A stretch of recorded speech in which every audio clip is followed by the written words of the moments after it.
Didn't see anybody. And the war and the branch of service. Okay, the branch of service, United States Navy. Mm-hmm. And the war? There was no war. I was between the wars. Okay. Okay. From... I went in after the Korean War. Okay. And managed to get out just before the Vietnam conflict. Just made it. There was a lot of unease, which I could talk about a little bit later. Go ahead. Okay. Well, while I was in the Philippines, stationed there in VP 40, we were doing a lot of intelligence gathering by flying patrols over the South China Sea, mm-hmm. which, as you probably know right now, is undergoing a lot of interesting development. And one of our jobs was to fly up and down the coast, mostly of Vietnam, and try and gather intelligence. What boats were going, what boats were coming, what kind of radar was there, just anything we could come up with. Photographing pictures and stuff. Okay. Which apparently they didn't care for much. But my job as a radioman, as well as communicating with other airplanes and back home, was to monitor a frequency that provided information about what was happening on the China mainland. And every once in a while, one of our planes would get a coded message saying that they're scrambling jets in your direction, get out of there. And we only got a couple of those, and of course we skedaddled, we got out of there, and nothing ever happened. You know, nobody ever got close enough to us to be of any concern, but it was always fun to have to, call the captain and tell him, just got the message, gotta go. Gotta go. Yep.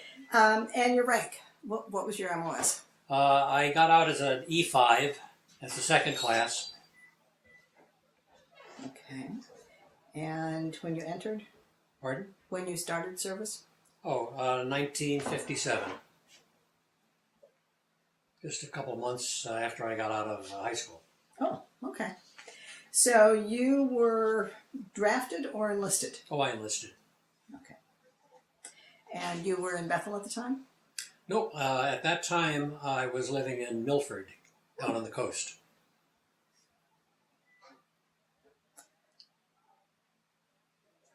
Why did you join? Why did I? Yes. Well, actually, there's a couple of different reasons. First off, with just a high school education, I knew that my job prospects weren't all that rosy. And there was no way I was going to go to college. Not only did I just barely got out of high school, but we didn't have any money for college. Okay. So it was either just go out and find some kind of job or find another alternative. And since a couple of my closest buddies had just joined the Navy the year before, I decided that sounds pretty reasonable. So I was also hoping to get some training that would provide me with a better job opportunity when I got out, which they very nicely provided. It wasn't the training I expected, but I got it anyway. It did me a lot of good. What type of training was that? Oh, well, I went to a couple of different schools. The one that was probably most important for my future was Aviation Electronics School. Okay. And that made a big difference. Being able to do that for the rest of my Navy time, I was able to get my foot in the door to get some decent employment afterwards. Okay. Until I started going to college nights. Okay. All right, but that's what got me started. Oh. I think the Navy. I got a lot more out of the Navy than the Navy got out of me, probably. All right. So in that sense, that's why you picked the service, because you had a friend who was. I had a couple of friends who were in the Navy. Okay. And, do you remember the first days of service? The first days? Yes. Yes, I remember them very well. Where were you? I went to basic training in Great Lakes, Illinois, Great Lakes Naval Training Center.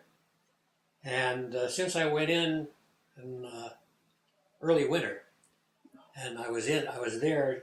It was so cold. And one of the things I had to get used to was standing watch at night outside. It was cold. So you tend to remember stuff like that. Yes. Yeah. Um, Our little group, our company, was the only company to graduate in that class that had no flags. You competed during basic training, Mhm. okay, in various athletics, target shooting, all kinds of stuff. And every other group, every other company got at least 1 or 2 flags for doing something. We were last in line and we had no flags. Must have made our company commander very proud. Somebody has to be last. Somebody's got to be last. Do you remember who your instructor was? You mean who our company commander was? Yep. He was Petty Officer, Chief Petty Officer Duck. Duck, D-U-C-K? Duck, D-U-C-K. Okay, and it sounds like you had a good mindset when you were in there. Oh, How did you get through it, basically? how did I get through it? Yeah, other than freezing to death. Oh, nothing was all that difficult. I mean, we had, to learn a few things. We had classes that we had to attend. Really, unless you had some really serious health issues or were, kind of off your rocker a little bit, there were no real obstacles to going through boot camp. It was Okay. pretty straightforward. One of the things that called out a few people was the psych tests. Okay. Tell me about that. Well, okay. It started out with a questionnaire. Everyone had to fill out a questionnaire. Have you ever felt this way about your mom? All kinds of questions. Yeah. And I had gotten used to taking tests when I was in high school, and I kind of knew how to answer tests. So it ended up that there was, out of our entire company, there were only 2 of us that didn't have to go in for psych evaluation. So that doesn't mean that I was any less, off my rocker than anybody else. It's just that I knew how to hide it. What did they say to the guys who they called in for psych I evaluation? have no idea. Did No. they I stay with stayed in the company? barracks along with the other guy. Okay. And as far as I know, nobody in our company got kicked out. Okay. Dentist was a lot worse. Was much worse. Why? Well, dentists in boot camp are notorious, or at least at that time were notorious to having little patience with doing a lot of detailed dental work and cosmetic dentistry, anything like that. I had heard bad things about that before I ever joined up. So I took the trouble of going to the dentist for the first time in my life when I was 18, Yeah. and they filled, I think, just a few cavities, and that was it. And then I joined the Navy, and I had to get my teeth looked at by everybody, just like everybody. And fortunately, I required no work. I was fine. Okay. There was one of our guys who went in, got looked at, and we didn't see him for a couple hours. He came back without a tooth in his mouth. They pulled him all. He must have had, he was one of these guys, I guess, that just has bad teeth. And I never forget Do you remember that. where he was Oh my from? God, he came back with a mouthful of cotton. And Where was he from? I don't remember. Okay. Somewhere in the Northeast, because everybody in our company was, from the Northeast. Okay. And no idea. He was the most memorable. Well, about boot camp, Yeah. well, let's see. When I was in school, I never learned how to climb a rope. We never had to do that. One of the competitions that we had in boot camp between companies involved rope climbing. Mm-hmm. Well, everybody else before me in my company apparently had experienced rope climbing and had been taught how to do it. There is a technique, for going up that loop. Well, I never learned that. And it's a very high rope, but I just tried to pull myself up hand over hand. I almost made it. Couldn't do it. Humiliating. Did they ever teach you how to do it? No. No? No. Outside of that one competition, I can't imagine how it ever would have been useful. But nevertheless, that was the... I also experienced boxing in boot camp. That was one of the competitions. That's also where I found out where I can't box. Okay. I am not very good at that either. But I got a free steak dinner for giving it a shot. For just doing it, or was there something? Tell me more about it. Well, you just signed up. Okay. I mean, I couldn't do a whole lot else. I wasn't an athlete by any means when I was young. Well, never was. So I signed up for that. They're supposed to separate you out in weight groups and everything. So I knew I wasn't going to be fighting some huge guy or anything like that. And nobody ever really gets hurt. It's but they matched me up with another guy of my weight, but he had to be 6 inches shorter than me, and he just pounded me unmercifully. My feeble little shots just kind of like bounced off of him.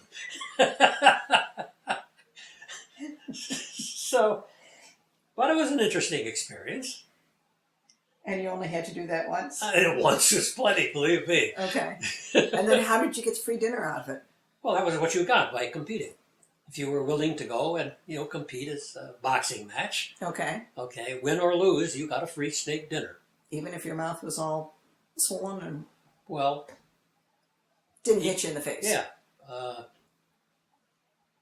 I don't remember ever bleeding or getting all swollen up or anything, but... Did they give you a helmet to wear? Oh, yeah. Okay. Oh, yeah. We had these great big heavy gloves. I don't know, boxing gloves, real boxing gloves are pretty bulky, for small people. They don't look like they're very big when they're on a really big guy. Okay. Okay, but on a little guy like me, they look pretty big. So your punches, especially if you're a little guy, you can't punch real hard. So it's pretty hard to do any serious damage. Really. Okay, so other than the dentist and climbing a rope and boxing, what else do you remember of boot camp? Nothing I'd care to relay. Okay. Well, okay. There was a little misbehavior. Our company commander, I think, kind of liked me. And I was in the band at boot camp. Okay. Okay. Wherever I was when I was in the Navy, wherever I was stationed, I always joined the band. Could you play an instrument? That's usually a kind of a requirement for joining a band, wouldn't you think? March? Yeah, well, no. You had to do that too. But it got you out of a lot of... you remember those mid-watches and things that I had to do in boot camp? Mm-hmm. Well, as soon as I joined the band, I didn't have to do that anymore. Ah. Okay, and that was the case. That got you certain privileges by joining the band, because when you joined the band, you were obligated to practice with the band during off hours, and also you had to march in parades. If they had a parade, you had to march. So I played brass instruments, mostly the trombone, and I was pretty good at it. So I was always welcome with open arms to any place I went, to join the band. Okay. Which I did.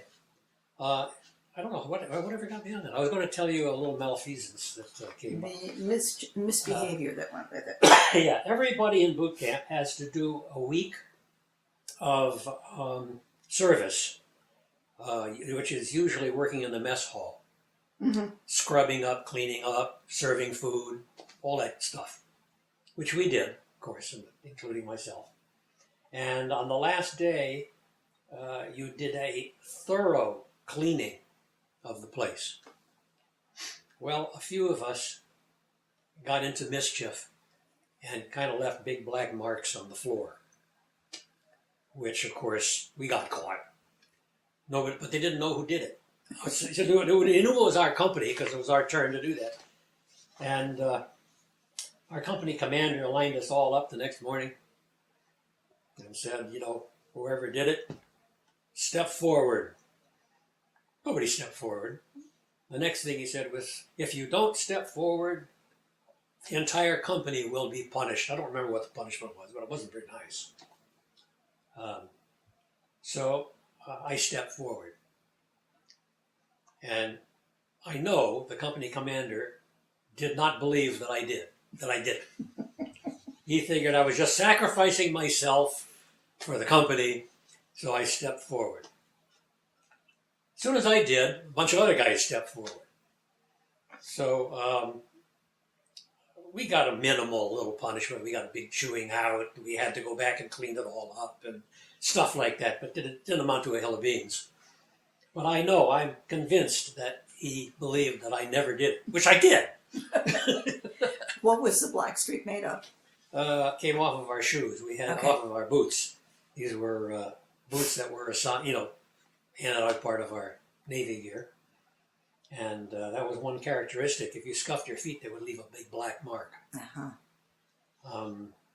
It was a kind of a stupid, childish thing to do. But I remember it most clearly because of the disappointment on his face when he saw me step forward. And he'd go, crap, what am I going to do now? Kind of thing. And what type of, you don't remember what else they chewed you out, and did you have to do anything special? I don't remember him. He didn't do anything, and I don't remember much happening to us except we got chewed out. Okay. Okay. I don't know if they ever would have done anything horrendous to us anyway. We were kids. We were stupid. We did stupid stuff. Okay. Were you the ringleader in that group? No. I didn't. No. Okay. No. Just checking. Just checking. Other things you remember about boot camp? Boot camp. Let me see. Well, I was sick as a dog for a couple of weeks. I had came down with some terrible bronchitis or anything, but I never went to sick bay with it because I didn't want to lose my place in the company. Ah. If you have to go to the hospital or anything like that for any more than a few days, you would lose your company and have to get set back into the next incoming company. Okay. Okay. And, nobody wanted to do that. I didn't want to do that. So I lost about 25 pounds when I was in boot camp. Wow. Now, you say, wow, I was only 135 pounds when I went into boot camp. Okay. Now, towards the end of boot camp, after I had been sick as a dog, they took all of our photographs in our dress blues, sent them home to our parents. My father said he took one look at that and figured they were killing me. Because, I was like skin and bone. I had these eyes like bulging out of my head. But I regained the weight not too long. Okay. And you left, when you got out of boot camp, you were fine, you were healthy? Oh, yeah. Yeah, I was never sick again, really, when I was in the Navy. Okay. Navy chow ate my head off. I loved it. What was your favorite meal? Yeah, I'm not sure I want to tell you because it was everybody else's most hated. Beans and Franks. SOS. Ah, yes. Do you still like it? I never get it, but I think I would. We could make it. Yeah. What was that? Somebody was rolling something out on the deck there, I think. Anyway,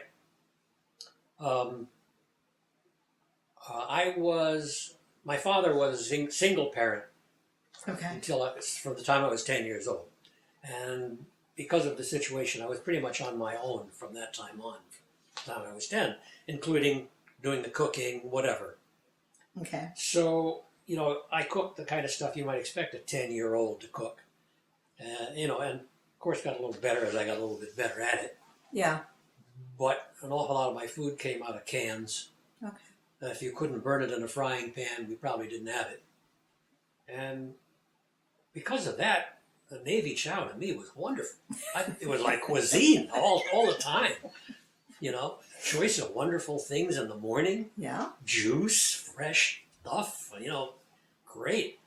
And I couldn't understand people around me who were complaining about Navy chow. I thought that was marvelous. Hmm. So, anyway, how did I get on that? Well, we were talking about your favorite meal. Oh, that's right, you asked me. Yes. And I had never experienced SOS before. Okay. I thought that was really tasty. Yeah. So it was good. And yeah, Okay. And you apparently liked the juice and the I liked everything. assortment of things that they offered, and Everything that was there, I took. okay. And of course, you know, Navy, I'm sure the other services are the same thing. If you took it, you had to eat it. That's right. Okay, you do not throw away food. But that was never a problem for me. Okay. And I also learned how frugal they were in handling food. Like, for example, if you had fruit cocktail, Mm-hmm. okay, as an appetizer or something for dinner, you know that the next day they were going to have fruit cocktail pie for dessert. Okay. Okay? Yeah. If there was any left over, that's where it went. They didn't throw away anything. I found out that powdered eggs and powdered potatoes were excellent. Mm-hmm. I didn't even know there was such a thing until then. Did you carry some of those recipes home with you? No. No. No. I'm sure that I could look them up and find them someplace. Yeah. I mean, the Navy cooks learned from the same basic recipes, I guess, that you'd find in any good cookbook. Yeah. The only thing is, of course, that they had to use, make it up in pots this big. That is true. Yeah. Let's move on to, if we can, to once you got into out of boot camp and into service. Okay. Well, out of boot Where camp, did of course, you I went to school. Okay. The first school I went to was in Indiana, someplace. Okay. And anyway, that was just an AT school. That was a school that trained you, made you familiar with aircraft, the handling, care and feeding, how not to walk into a propeller, stuff like that. Okay, they got you prepared to work around aircraft, whether it was on an aircraft carrier or land airplanes, whatever. Okay. Okay, so that was only a couple of weeks, 3, 4 weeks, I'm guessing, 5 weeks, something like that. Okay. And then from there, I went on to AT school, Aviation Electronics Technician School. That was for about 6 months. That was in Norman, Oklahoma. Okay. And that's where I got all of my technical training for being an electronics technician. Okay. Okay. Proved to be hugely beneficial. And because I graduated at the top of the class, Mm-hmm. which wasn't really all that fair, because one of my hobbies when I was a kid was messing around with my dad's electronics stuff. He was a radio and TV repairman on the side, as a side job, and he had all these old radios and electronic components and stuff around, which I played with and learned something about. Mm-hmm. So I found it, probably because of that, I found it somewhat easier than some other guys. But anyway, because I was at the top of my class, I got to choose what my next position was going to be. Mm-hmm. I could have gone on to advanced radar school, or I could have gotten almost any kind of billet that I wanted. But at that time, I was getting kind of tired of going to school, so I told them, just send me out to the fleet.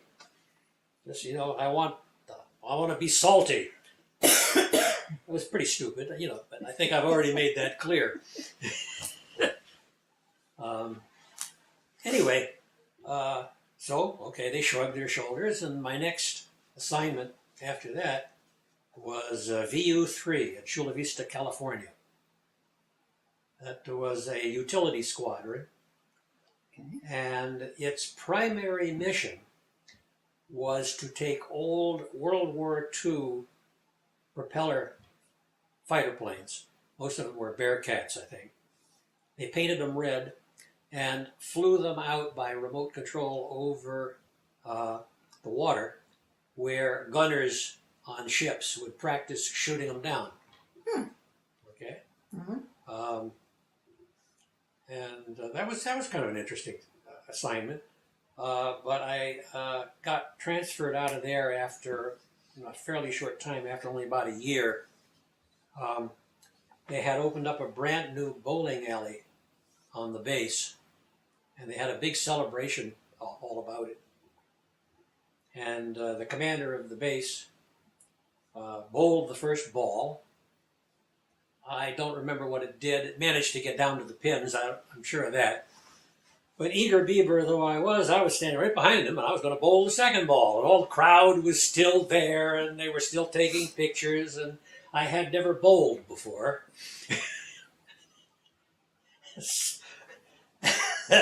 So I lofted that ball way up in the air, and it came crashing down about halfway down the alley. I think there were pieces of wood stuck to it when it kind of rolled back. But it was very shortly after that I got my transfer papers. I've never really been completely convinced that was why, but the suspicion has always been there. And they sent you where then? And from there they transferred me to the squadron, VP 40, where I Okay. spent the final 2 years of my Navy career. Okay. And what was a typical day like in VP 40? In VP 40? Yeah. Oh my God, there was hardly a typical day. VP 40 was a patrol squadron, and we flew seaplanes. Okay. P5M Martin Marlins. And these were very large twin-engine seaplanes with the gull wings, which could be dragged up on land using beaching gear to, so that they could be worked on, whatever work had to be done.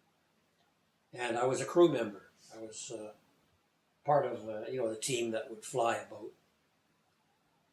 And we had to maintain those aircraft. And on top of that, of course, we had other duties that just come with being in a squadron. In my case, of course, it did not involve standing watch. Okay. Because I was in the band. But, just the usual stuff. Maintaining things, cleaning up. The place had to be kept spick and span, so you had to do janitorial service whenever you were busy flying or fixing things. But aircraft maintenance consumed most of our time, I guess, when we weren't flying.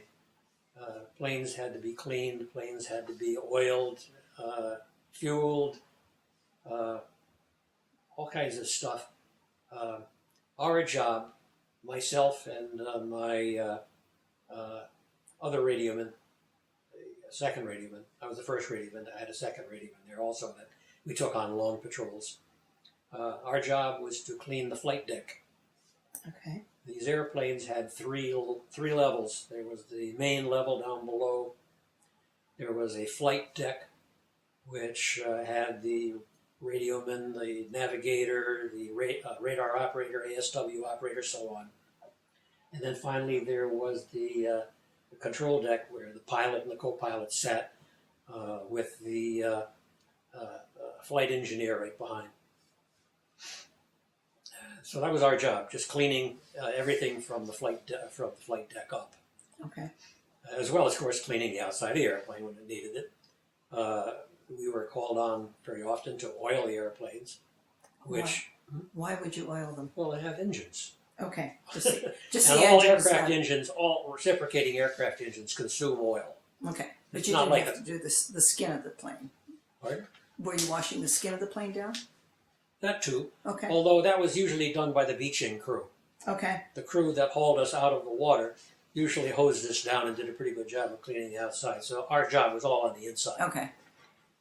Oiling was something that we took turns doing because it was kind of scary. Why? Because, well, here's a picture. A couple of pictures of our aircraft. Here's one. Here's a photograph. Okay. You see that? Yeah. In focus? I don't know. Yep. No, that's good. Anyway, if you'll notice, each wing had a nacelle with a big 3350 engine in the front, and one on the other side, of course, obviously. You oiled it through from the top, Okay. which meant you had to climb out of the airplane, out of a hatch, haul up with a rope, a hose, big heavy hose with a big nozzle at the end of it, and stick the nozzle down through the oiling hole in the back of the engine and oil the engine. Okay. Well, the tops of those wings got damn slippery because oil would, and fumes and stuff would accumulate up there, and you're really high. Okay, if they had a guy standing here, you'd see he'd probably only come up to about here. Okay. Maybe not even that high. So we never really enjoyed that a whole lot because it was slippery and kind of scary. We also had to practice loading and unloading mines, torpedoes, bombs, stuff like that. These same nacelles behind the engines had like bomb bay doors that would open. And you had to go out on top of the wing and put a winch, anchor a winch down into the top of the wing, and the cables from the winch would hang down through the open nacelle doors so that they could wheel up your bombs or torpedo or whatever it is that you're carrying to those cables and hook it up, and then you'd have to stand up there with a hand crank. And those damn things weighed like 1,000 pounds, 2,000 pounds. And if you're hauling up a couple of 1,000-pound bomb 30 feet with a little hand crank, you got really tired. So that was not one of our favorite things to do. Why the hell they couldn't have invested in a little motor, I have no idea. But it seems like they spent all their time figuring out how can we do this manually. I guess it makes sense. I mean, if you're someplace where there's, no power, I guess you had to do that. But in any case, that was not fun. This picture, by the way, I took this picture. This is a picture of the only remaining P5M in existence. Down in Pensacola, Florida, in the Navy Air Museum. I went down there, I flew down there a few years ago. Because I just wanted to see that airplane. I'll be darned. And it was so much fun. They wouldn't let anybody get in the airplane. But when the bus driver found out that I had actually flown these airplanes, he had me speak to the rest of the passengers for about 10-15 minutes, telling them all about the airplane and our experiences flying it. This airplane was QE-10. The sister airplane was QE-9 that I crewed in. I'll be darned. So I knew the guys that flew this airplane, and I flew it myself a couple times because if a radioman got sick, we'd trade off. So I actually flew this airplane a couple times. And that was fun. That was fun. Who was doing the tour? You said there was a bus driver that was doing the tour? Yeah. When you went into the Naval Air Museum grounds, you could just climb on a tour bus that they had. And he would drive you up and down these rows of airplanes, explaining each one, telling you what it was for, what it did, giving you a little idea. And when he came to this one, he really didn't have a whole lot of information. And interestingly, that's the second thing that happened to me just like that. A few years ago, my wife and I were down in San Diego visiting some friends. And we took a little sightseeing cruise out on the bay that they have in San Diego. And there's a naval air station out there on North Island, what they call North Island. And that's where my squadron was stationed before we took off for the Philippines, which is where we spent most of our time. And this was many, many years after my service. And we went out, and as we were coming around North Island, there was the spot that my squadron occupied when we were there. The two hangars were still there. The launching ramp was still there. Everything was just, it was like I had stepped back in time 40 years. It was all exactly the way it was when we left it.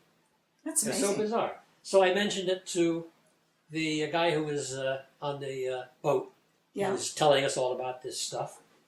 And so, of course, there again, he had to, whoops, tell me all about it. Yeah. So I had a good time there talking to him about it. It was so eerie because you would expect that in 40 years, maybe they would have knocked down buildings, replaced them, something. Sure. Yeah. Okay? No, it's exactly the way we left it. Hmm. Really sort of Are they still there? I don't know. This happened about, I'm guessing, 10 years ago. Okay. Okay. So if it was there for 40 years, I would imagine that after another 10 years, it would probably still be there. They must have found a use for it somehow. Yeah. Yeah. These are big hangars because these were big airplanes. And when they're on beaching gear, they stood up really high. Okay. In fact, when we started flying over there, we were flying P5MAs. Now P5MA, let's see, I have another picture here. If you notice here, P5MA had the horizontal stabilizer down here at the bottom of the vertical stabilizer. Okay. The P5MB version moved that horizontal stabilizer up here. And the elevator, of course, same thing, Okay. Yeah. up on the top. So one of the jobs that we had to do at the end of about a year of flying the A version was to transpack the airplanes back to the United States, have them reworked, modified, updated, and fly back to the Philippines, the new airplanes, the updated versions, the B version. Well, our airplanes were very long endurance airplanes, but they were very slow. B-5M Marlins could not go very fast. And we had to hop from the Philippines to various islands on the way back, Kwajalein, Guam, Midway, and finally the last one before we headed for the mainland was Hawaii, Ford Island in Hawaii. But the jump from Ford Island to Hawaii, we could not make it without favorable tailwinds. Interesting. Could not do it. Okay. And when we got there, the winds were in the wrong direction. We sat there for 30 days. That's 30 days, by the way, that I spent on Waikiki Beach. That may sound wonderful, but when you're a sailor and hardly have a pot to pee in, 30 days on Waikiki Beach is nothing but sun. Okay. Okay? There's no fun living. But anyway, at the end of the 30 days, they decided to hell with it. The winds were just going to be there too long. So they had us button up the airplane for transport.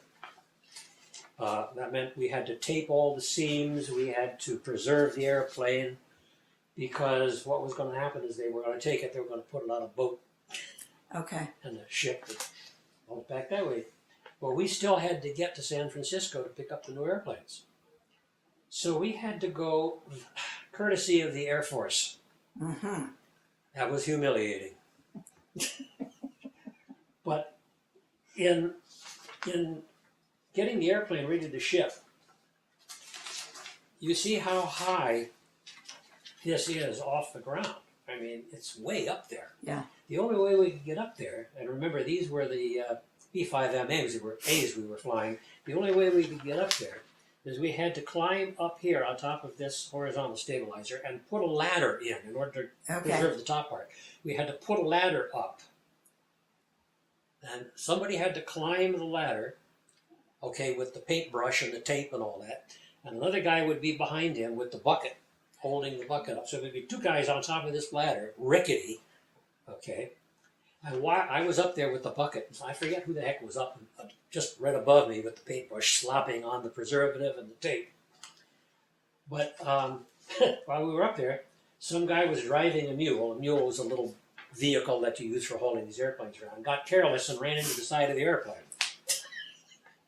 So the airplane went, didn't really cause any significant damage to the airplane. But, as soon as that happened, I had this one bucket in one arm, and I'm hanging on for dear life to the guy that was right above me because his legs were here. I hang on, and he was hanging on for dear life. That was scary. that was a long way up, you know. Didn't fall off though. No, we're fine. The airplane's stable down. Finished the job. It's amazing how these scary things will hang on. They'll stay in there. Well, it was, par for the course. Yeah, well, see, here's our squadron insignia right here. See that? Okay. Saved it all these years. The Logging Honda. Logging Honda. Okay. Patron 40. Swordfish. And it shows that our purpose was to sink submarines. Ah, okay.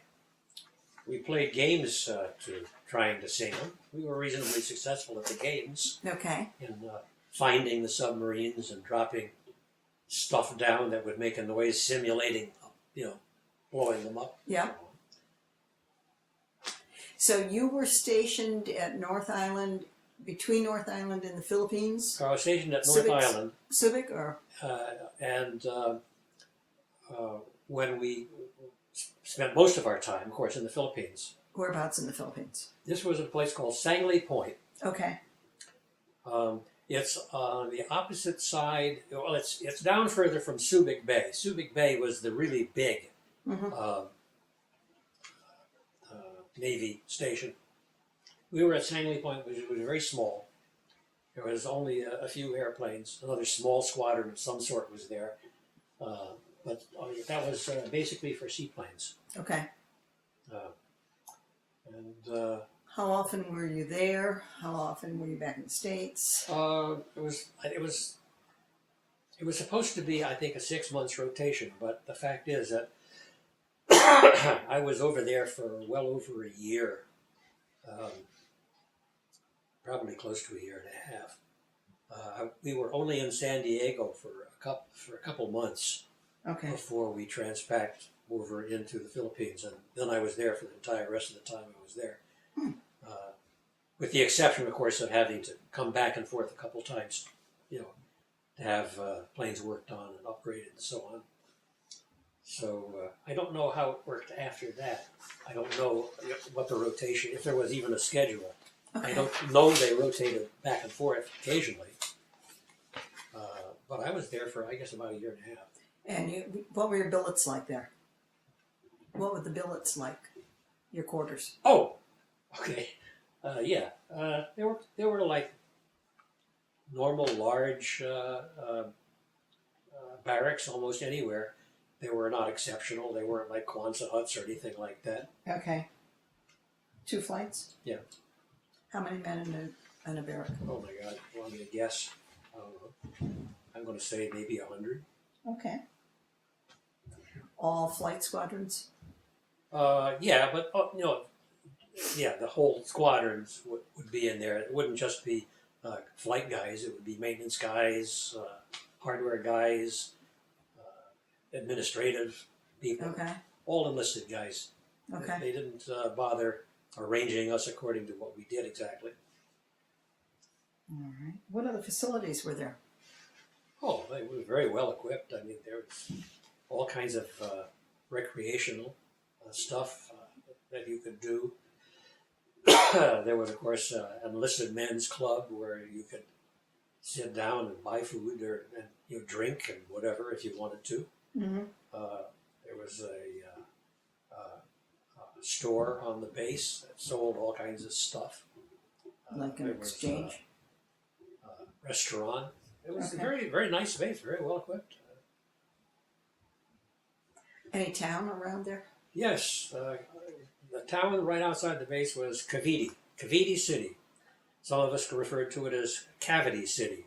Mm-hmm. Okay, it was a pretty grungy place, but we made ourselves at home. Okay. Lots of bars, lots and lots of bars. Good bars or bad bars? It's a matter of perspective. I see. Okay, I'm not gonna be judgmental here.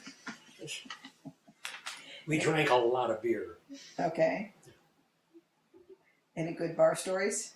None that I care to relay. We did have one rather entertaining thing. Every year, the local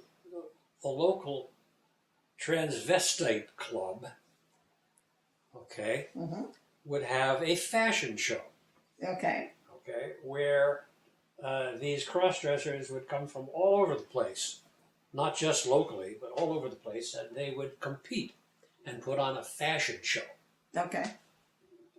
Dressed up magnificently, gowns, just unbelievable, okay? So the whole squadron turned out to go to this fashion show, which was entitled The Pink Roosters. Ah. Uh-huh. And that was pretty memorable. It was in a scary kind of way because Why? some of these guys looked awful good.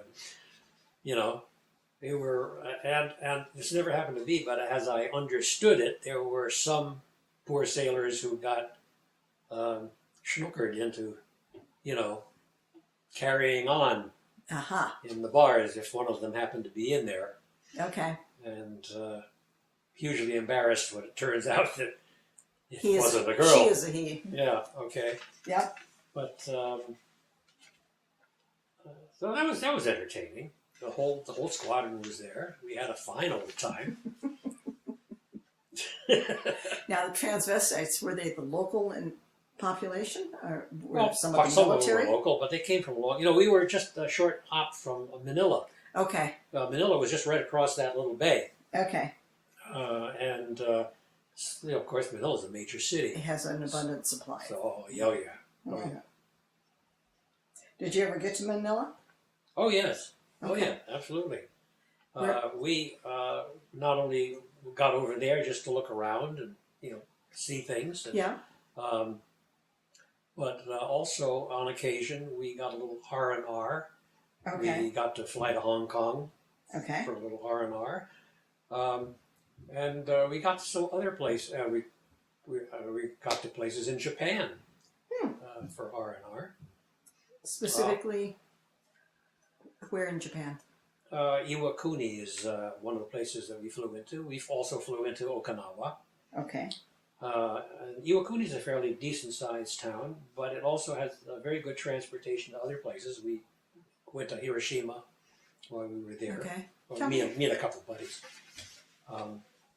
But also, we had to fly out of Sangley Point a few times, more than a couple, whenever a typhoon was headed our way, Yeah. because our airplanes were vulnerable and we had to protect them. So we would fly a lot of times to some of the southern islands in the Philippines Okay. to, just land and sit there for a few days until the storm blew over if it was coming up in our area. Mm-hmm. And because of that, we had an opportunity to, look around some of the smaller villages and stuff in the southern Philippines. And some of them were very, very small, very, very, interesting. Mm-hmm. Tell me about visiting Hiroshima. Visiting where? Oh, Hiroshima. Yeah. Okay. Actually, we never got to anywhere near where the bomb went off. Okay. Okay. But when we were there, which was, of course, a long time after World War II, the place had been completely rebuilt, a hustling, bustling city. It was a very nice place, very interesting. The funny thing was, of course, Japanese at that time were still quite short. Okay. Okay, now I stood out as being taller. As short as I am, I was taller than most people. Okay. And there were three of us at that time. One of us, Do you remember their names? I'm working on it. It escapes me. But he was a tall guy, very tall, big guy. He was an ex-Marine. Okay. He had left the Marines for whatever reason and joined the Navy. Kind of unusual. Squire was his name. I don't know if that was his first name or last name, but we all called him Squire. He got a lot of stares when we would walk down the street in Hiroshima. He stuck up so far above everybody else that was around that he was always stared at. And one of the things that we did while we were there, now I'm not sure if that was in Hiroshima or one of the other towns. Anyway, we went into a barber shop place where they cut hair and all that. And part of the package was that while somebody was cutting your hair and doing your nails, another gal or two would be giving you a massage. It was like a whole spa kind of thing. And it was kind of funny watching them work on Squire because he was such a big guy, he hardly fit into the chair.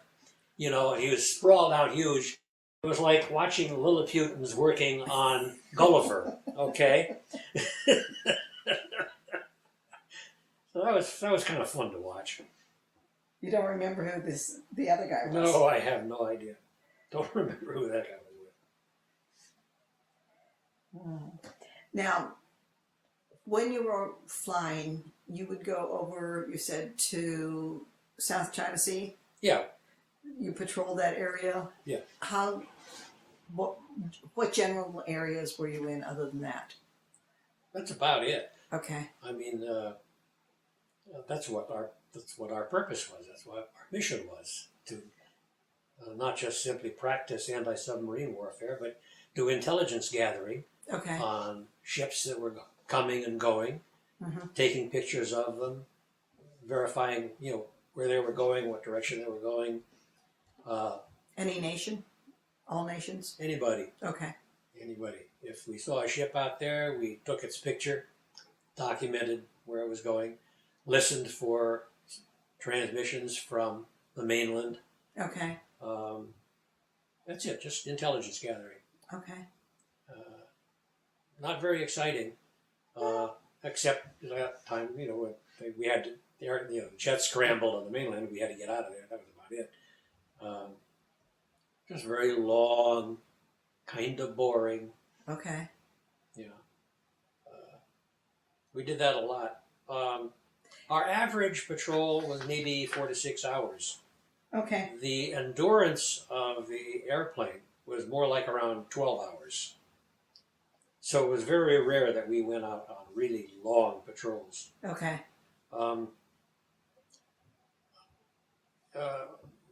Where we did some things was in sea air rescue, which was very useful. There was a ferry boat that sunk, and we were able to land and pick up some of the passengers, fly them to safety. Okay.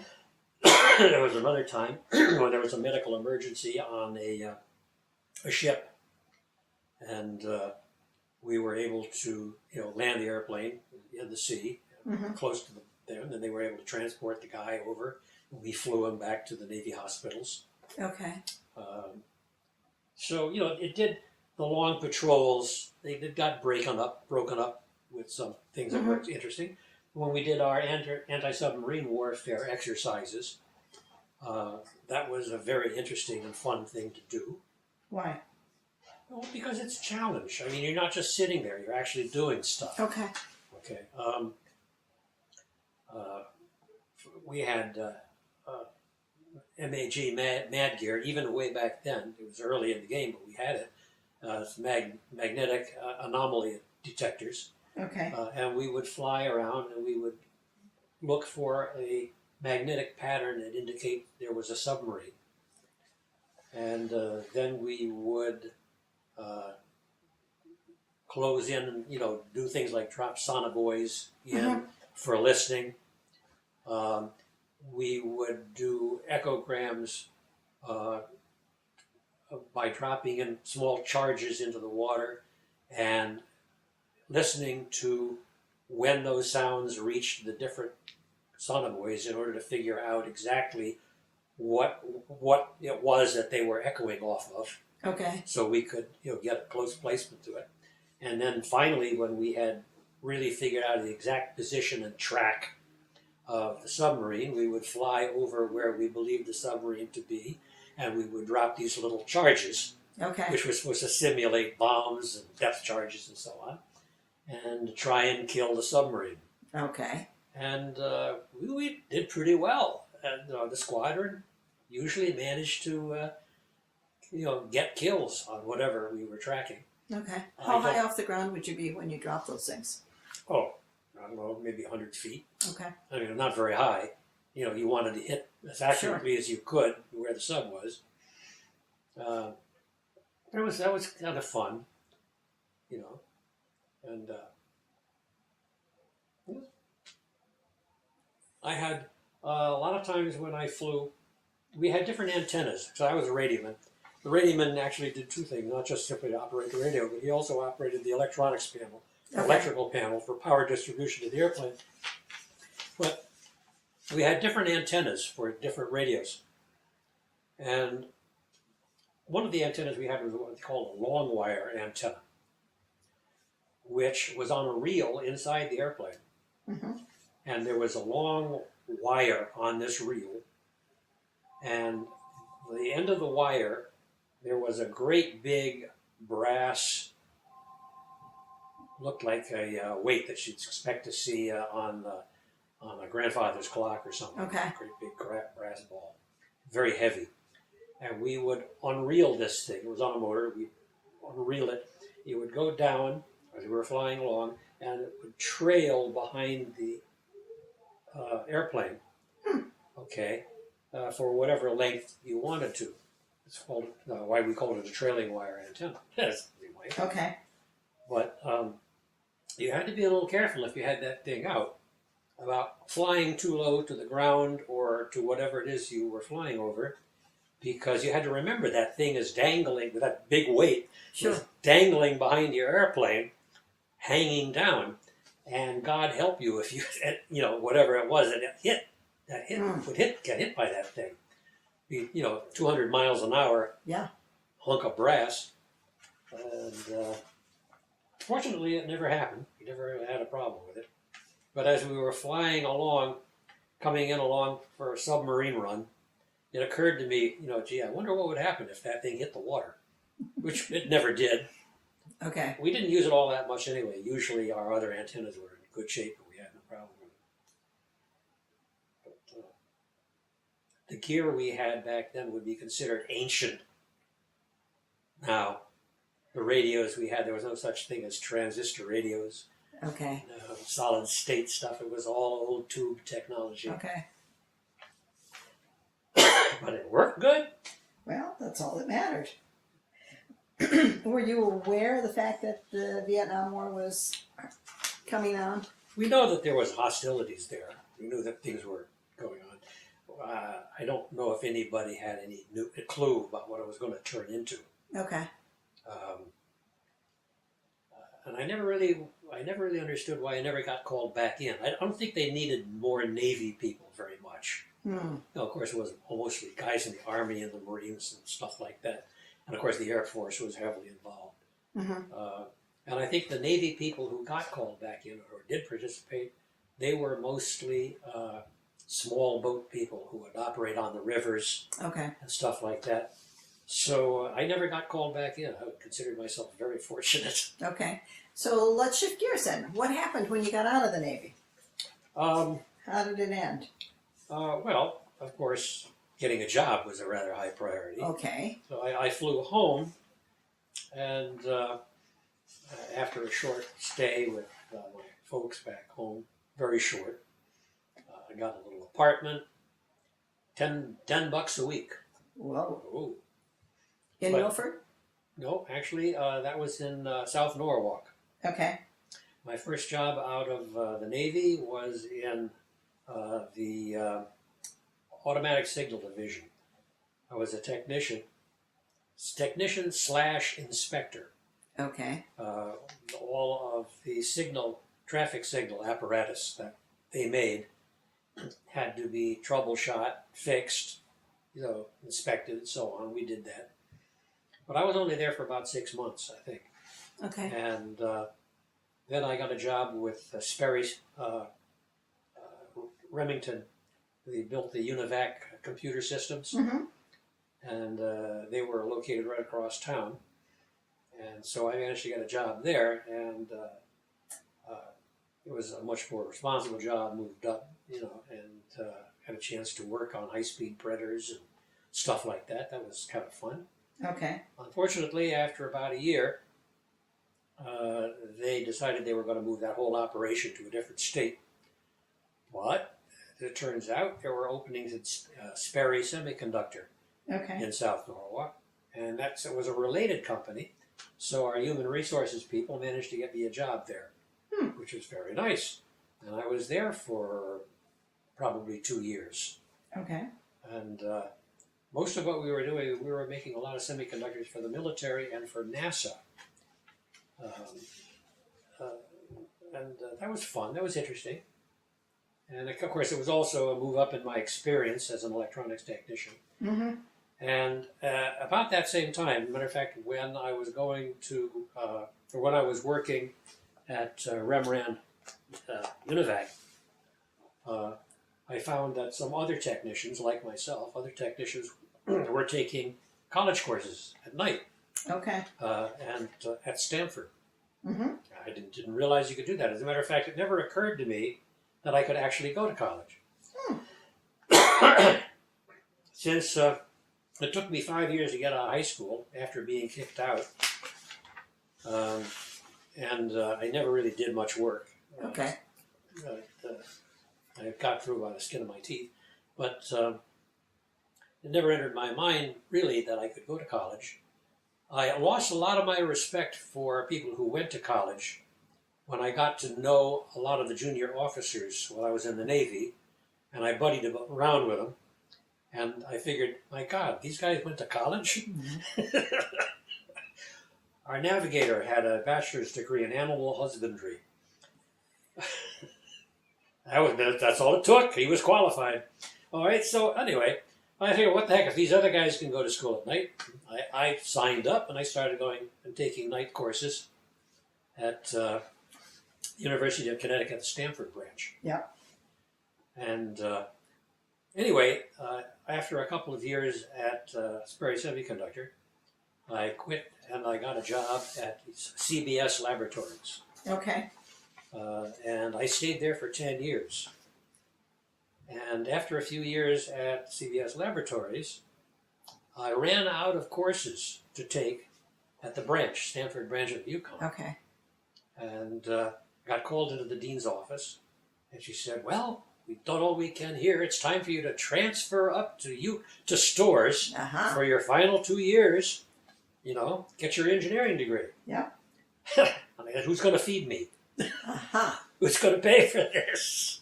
There's no way. I mean, I was a single guy or trying to earn a living, and there's absolutely no way I could come up with tuition and food, room and board, anything. Forget that. So what I had to do then transferred my credits, and they took almost all of them, from UConn to Bridgeport Engineering Institute, which was at that time strictly a night school, and continued working for CBS Laboratories for 10 years. Okay.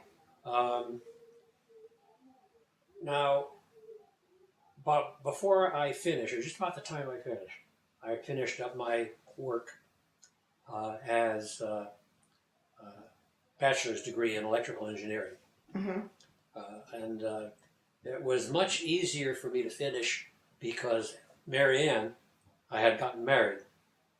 Okay. And whereas as a single guy, I had to not only take care of myself, do all my own stuff, work for a living, I also had to do the schoolwork, which is very difficult for a single guy who wants to have any kind of a social life at all. Okay, and that was tough.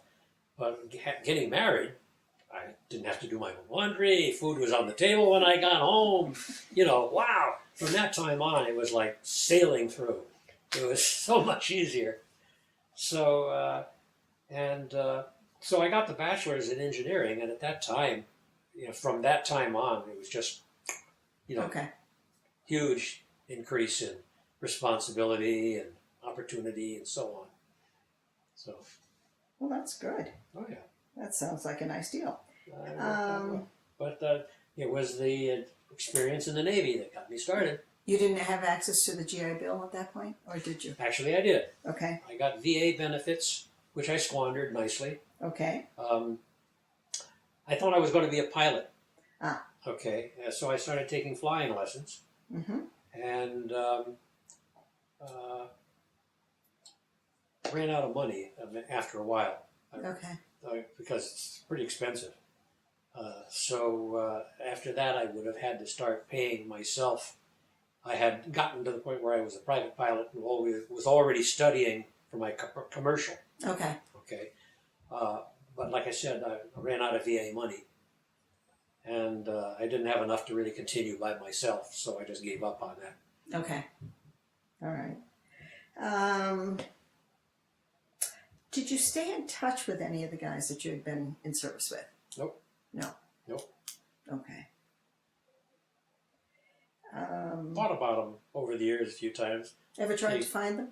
No, not really. Okay. That kind of faded in importance. There were so many other things I was trying to do, get my feet under me, you know, trying to make a living, trying to, you know, earn my degree and so on, that I didn't really have a whole lot of time to do stuff like that. Okay. As a matter of fact, I have friends of mine who look back and have happy thoughts about the 60s, Yeah. you know, late 50s and 60s, what a great time they had, what a wonderful time it was. To me, it was almost like it didn't exist. Okay. Because I was just too busy trying to stay alive, go to school, do stuff like that. There are no such things as big raucous parties at engineering schools. Probably not. Although, I don't know, from what you said about being mischievous, could have been interesting. Could have been, but never happened. All right, let me ask you a question. Sure. Thinking of all the experiences that you had, do you think the military experience was well worth it? Oh, absolutely. And what do you think was the most valuable thing you learned? It got me a little bit of maturity that I did not have when I got out of high school. Okay.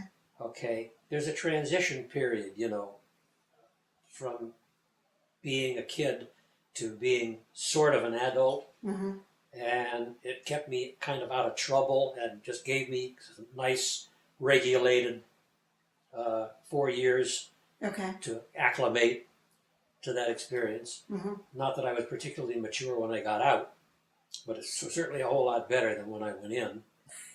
You know, I started understanding how things were arranged. Okay. And oh, absolutely, I did. It did me a world of good. I would recommend anybody who wasn't going straight into college, coming out of school, do that.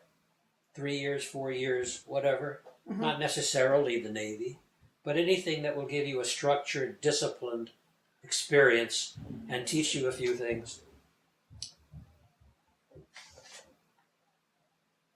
No, I never regretted. Never regretted thinking about it. You don't belong to any veterans organizations at this point? No. No. Was never particularly interested in that. Okay.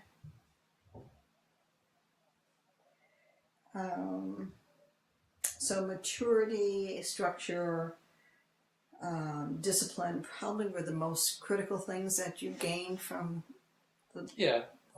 Of course, just simply the experience, just being able to see other parts of the world, Okay. being with a lot of other guys with a broad range of backgrounds and experience. Is there anything else you would like to add? Not probably. I'll remember them when you're not here. Well, you know where to find me. That's true, but you won't be having your camera with you. That's true, but we can always start it running again if need be. I think that's it. If you can't think of anything that's special you want to add. Not really. Most memorable thing that happened, funny or otherwise. Ooh. Okay, I got a couple. Okay. Okay. During the entire 2 years that I was with our squadron overseas, nobody ever got hurt. Nobody ever got killed. Okay. But there was one guy who served with us on one of our flight crews. His name was Madden. And when his time came to get out of the Navy, after all that flying, he was flying back to the United States on a commercial airplane, and it crashed into a mountain, and it was killed. That was a terrible thing. I remember that very well. You know, ironic. After all that flight time, I got about 2,000 hours in those airplanes, and so did he. Okay. No incidents, no accidents, no nothing. Yeah. And there, boom, we lost an airplane in Hong Kong Harbor. And a relatively inexperienced pilot was in training. And our airplanes, in order to make a proper landing, had to be very flat when they came in and touched down. Okay. If you were just a little bit too steep, the airplanes would porpoise. They would up in the air again. Mm-hmm. And if you didn't know what you were doing, which he didn't, your reaction would add feedback to the porpoising. Each one would get worse. Okay. And he did that, and after about 3 times of doing that, the airplane broke in half. Nobody got hurt. Everybody had their Mae Wests on, Yep. which all inflated. They were all floating, bobbing around in Hong Kong Harbor. They got picked up. Nobody got hurt. We had another incident where a guy, a metalsmith, Tim Binder, we call him, was working on a wing. The flaps were down and deactivated.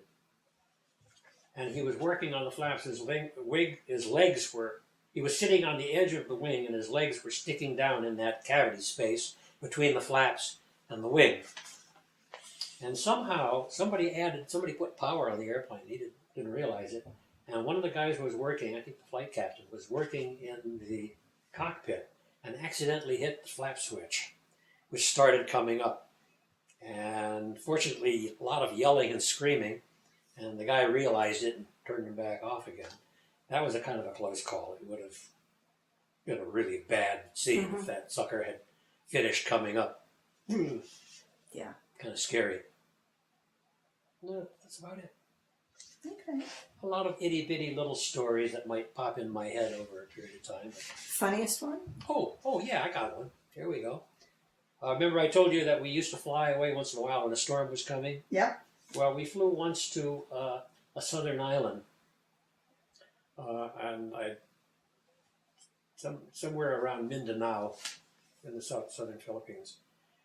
And we were sitting there, just sitting in there, and night came, and we had just finished our little K-ration dinner that they provided for us, and we heard this splashing. We looked out, and there was this little outrigger banca boat, called them banca boats, approaching the airplane, and it was a couple of guys with some cases of San Miguel beer, looking to trade beer for cigarettes. So, okay, fine, we made a deal. And then we talked one of them into bringing us ashore. And it was a fairly decent-sized banca boat, but there was 9 of us. Okay. And he had some second thoughts about it, but okay, he agreed. After all, we had just gotten through with this barter and everything was good. So we climbed into this banca boat. There was about this much freeboard. Honest to God, we were that close. And it was a little motorized thing. And you know, away we went. About halfway to shore, the captain, our glorious captain, who was standing up in the middle, okay, saw something in the water, leaned over like this to see what it was, and boom, down the whole thing went. So there we are, all in the water. Our flight captain, mechanic named Reese, he always had this cigar in his mouth. And we found out at that time that he couldn't swim. Do you know what his first name was? No. No, okay. No. And all I could see of him was his cigar sticking up out of the water. But somebody grabbed him and pulled him back up. And we managed to get ashore. I don't know whatever happened to the guy who owned the banca boat. But we were soaked. We wandered into the little village, the little town that was there. We had to go walk through a path through the jungle. And there was this little village. It had a bar, had some little bitty huts around, and an enormous cathedral. which was really strange to see. I figured that was erected probably when the Spanish were there. Mm-hmm. Okay. But we had a nice evening there, sitting at the bar, little bar that they had. Drinking the beer you had just brought, sunk, And basically. when we got back to the boat, it was not all in one bunker boat. I see. And it cost us a few Mm-hmm. pesos Mm-hmm. before, they would be willing to take us back. Because we had already sunk one boat. How'd you get back? They brought us back. More bunker boats? Yeah. Okay. This time, not everybody in one boat. Wait a minute, I don't remember if it was just one boat that we made a couple of trips, he made a couple of trips, or whether it was two boats. I don't remember. Okay. So anyway, but that was kind of an amusing little episode. We tried catching fish. Somebody rigged up a hook, and we had some fishing line and stuff like that. Yeah. And we tried during the day, seeing if we could catch a fish. We put a little piece of a sandwich on there, Mm. and we saw some really big fish, but got no bites. Hmm. Navy food didn't appeal to them. I guess. Did you ever eat fish that you would catch on board? No. No. Nobody was successful at catching a fish. Okay. Not at all. Tried it. Well, you could have bought them on the local market. True enough, but we'd have to be successful at catching a fish. Oh. We never did. Okay. Anything else? Oh God, I could go on and on and on with little bitty things. Use up all of your memory in your camera. Oh, well. We just tried to get the essence of Okay. what gets you. We developed a taste for San Miguel beer. That was good, but it ran hot and cold. Okay. Like over here, beer is pretty consistent. Yeah. They have these breweries, huge breweries that are very good at making consistent beer, batch after batch after batch. Right. But San Miguel Brewery, at least at that time, wasn't very good at that. So you could go into a bar and get some San Miguel beer, and it would be wonderful. Be excellent beer. Mm. They were very good at it. But then you'd go in there at another time, get another batch of beer, and it would be pretty skunky stuff. Mm. So they hadn't mastered consistency. Okay. But I'm sure they're much better now, because I know they sell it all over the world. Yeah. What did you put in your beer? Anything? No. No. Okay. Would you expect us to? Well, let's put it this way. I know some people did. Oh. Well, all right. Well, we were purists. Okay. At least I was, and the people I knew. I don't know. I can't speak for everybody. My tastes weren't all that sophisticated back then. Okay. Not that they are now. Right. What was your? You said the captain leaned over the edge of the bunker boat. Yeah. Who was he? I'm not going to tell you. Okay. I tried. Anything else? Well, that should probably do it. Like anybody who's been in the military for, any period of time is going to have endless stories. Endless stories. All righty. Well, I will turn this off, and we'll let you be history. Okay. Anyway, okay. One of our transpacks that we had to fly into, I forget whether it's Guam or Midway, where all the Goonie birds tend to congregate. And they're kind of a stupid bird anyway, but the way they learn to fly is they have these nests all over the island in various places, big fields of nests. And they wait for a big wind to come along, and they'll stretch out, the little ones will stretch out their wings, and they'll sail up in the air, and then when the wind dies, they would come back down again. But they wouldn't move, just straight up and straight down. And when they beached our aircraft, they're on these big beaching gear, okay? We'd have to go out every day, and we'd have to turn up the airplane, crank up the engines, bring everything up, test everything, make sure everything was right. And our flight captain's job, because the pilots wouldn't do that, that's trivial stuff, was to check out the engines, rev them up. And we happened to be parked right in front of a big field of these Goonie birds. And a whole nest of them out there. And every time he'd crank up the engine, if you looked out and back, you'd see these whole huge flock of goony birds go up in the air, and then when he'd cut the engine, slowly cut the engines back down, they'd come back down into the nest. Well, he had a kind of a nasty turn of mind. And once when they got way up in the air behind the engines, he cut them real quick. And they came down like bricks. As far as I know, they weren't hurt, but they were surprised. So that was kind of entertaining. I thought that was good. So that's one little story. Okay. Okay, that's fine. Shut it back off.